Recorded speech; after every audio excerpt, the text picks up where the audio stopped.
all, just for your thoughts on Michael Bennett's situation, what you go through. I mean, it's unfortunate. Obviously, I'm happy that he made it out. Day in the life, though. I'm sure, as he said, something that he's been through before, I'm sure, and hopefully he doesn't have to go through again. But it's no amount of money, no amount of fame, no amount of notoriety that could keep you from things like that happening to you. So just an unfortunate part of life. I'm just thankful he made it out. Have you experienced anything like that personally? Yeah. I mean, I've experienced that. I've been hemmed up, countless times when I was younger. You live in the inner city. That's just how it goes. They're trying to patrol the city. They're trying to keep the city safe. So, a black between the sizes of 6'4" and 5'3", and they're going to get you. But, thankfully I made it out alive. He made it out alive, and we moved past it. From your experience, when a player suffers an injustice or a tough situation, how is this locker room responded? With support. We've always supported our players and supported our guys, and that's all you can do is support, because Mike is literally sitting, taking a stand, protesting, doing everything he can to combat the exact thing that he experienced.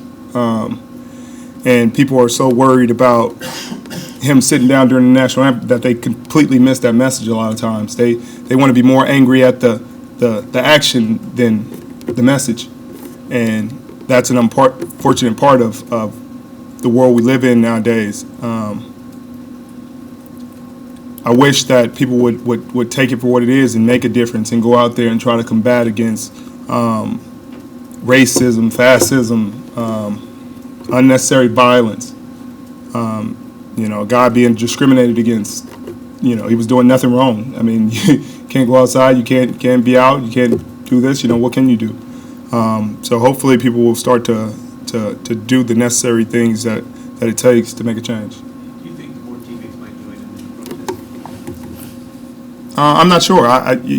Potentially, but guys are trying to make a difference in other ways, and I think guys will do more to press their initiatives and press their foundations and donate money and try their best to make a difference in other ways, because it's starting to become apparent that kneeling, what Colin did, obviously didn't have much of an impact on what's going on in society, and Mike sitting and trying to make a difference, and they're passing judgment and criticizing his actions instead of trying to make a difference and trying to do things to change it. So we're just going to continue to look for steps and look for things that we can do to try to change society and give people more equality. What is the best way to go about doing that? Say that one more time. What is the best way to go about doing that? I wish I knew. If I knew it, I'd be doing it. I'd be doing more.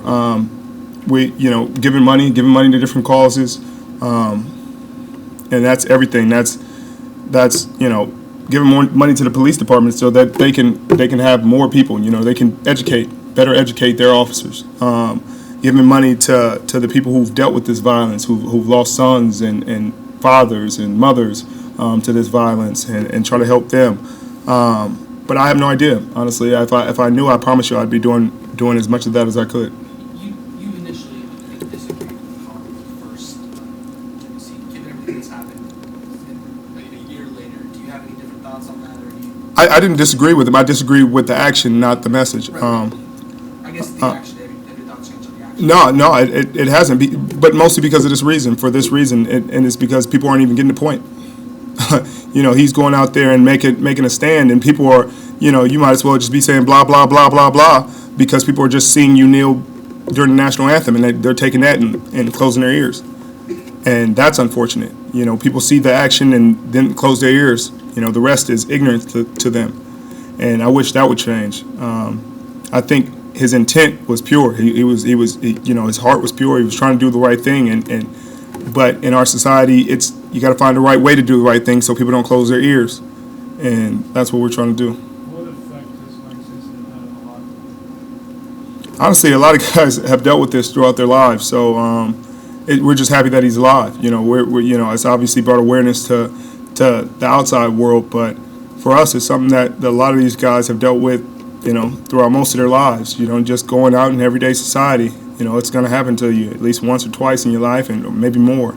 You just got to respond to it the right way and try to stay calm and try to do everything they tell you to do, and hopefully they do the right thing. And thankfully Mike did, and they did the right thing and allowed him to walk away. Richard, But at the risk of bragging into something very personal for you, when was the last time something like that happened to you? last time, college, out in Palo Alto. The east side of Palo Alto is much different than the other side of Palo Alto, and happened to be over there.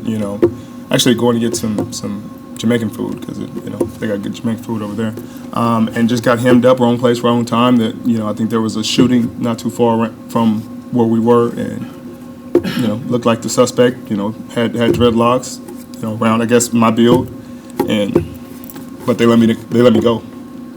We had another incident where some neighbors, we were actually, they called us anytime they needed help moving stuff at Stanford. Some of the donors, very affluent and wealthy people, if they needed to help moving a big dresser or something, we needed money in our pockets. We couldn't get jobs. NCAA, you can't do anything.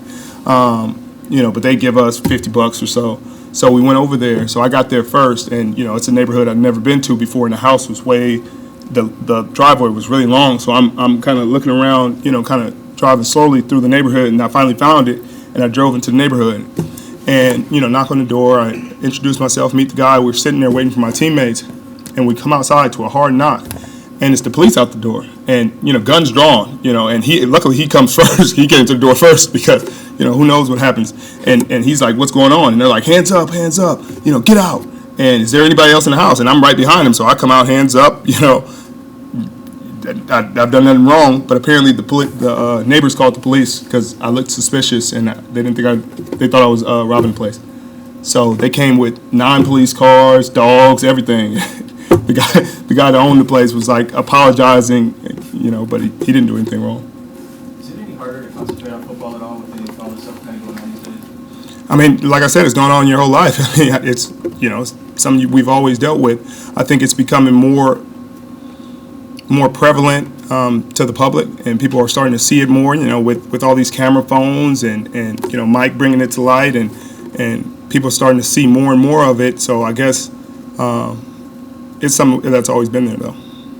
And on Colin, how are you surprised by this one, that he's not signed or that he's still out there? Or Yeah, I think I've expressed that countless times, that I'm surprised, and I had a little exchange with Albert Breer, who's a good friend. He's a great guy. Earlier, because he had written an article, nameless, faceless execs of, nameless, faceless teams, talking about, I didn't like him coming out of college. I didn't like him. And it's like, wow, so you're such a bad exec that you're judging a kid off of college tape when the kid's been to Super Bowls and won NFC championships and been to multiple NFC championships, and you're still talking about his college tape. So I think that's the part where I don't get it. You got guys who are so quick to judge and critique, it's not because of the anthem, it's because he can't play. But, Mark Sanchez played in Chip's system and then got a job after. They're like, who else can play in that system? Well, he was just in that system and then played in another system and got a job. I think they're looking for excuses to keep him out of the league, and they're finding them. You look for excuses, you can find them. There was a great saying about excuses are like something on your body. Everybody has one.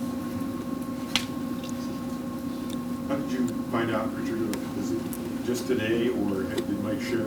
No, Mike shared it with us when it happened. I think it happened a week ago or so. And he was just looking for a way to thinking about what he should do in this situation, because nowadays, regardless of if you're in the wrong or you're right, you're judged. And he asked myself and he asked Doug what he should do in a situation, and we gave our advice, and he did as he did. And by keeping it away from publication until now, today, was that part of you guys' recommendation to see how it played out? I think he talked to a lot of people, but we had our talks with him about how he should word it and how he should approach the situation, because even when you're the victim, you're still criticized. You got to try to give him devil's advocate perspective, and I think he took all perspectives into account with everything he did. Do you think society gets to a point where incidents like this aren't commonplace? I pray that it does. I pray that society gets to a place where this is a rarity. This is obscene. This is outrageous, and the entire world is outraged by it. I think there are some people that are outraged at it, there are a number of people that are shaking their heads, but a lot of people are quietly outraged by it. They're silently outraged by it. They're just shake their head. Not a lot of people are actually doing things that people would do as if it happened to you. If it happened to them, there's a lot of actions they would take. But if it didn't happen to them, a lot of people just shake their head, and that's what's unfortunate. A lot of people are silent about the things that go on in society. People walk around with Nazi flags, and people shake their head, but they silently do it. Nobody combats it, and the people that do, they're frowned upon. You don't do anything. There are many ways to destroy violence and racism and fascism and bigotry, and I don't think silence is one of them. Do you think that this is going to happen in your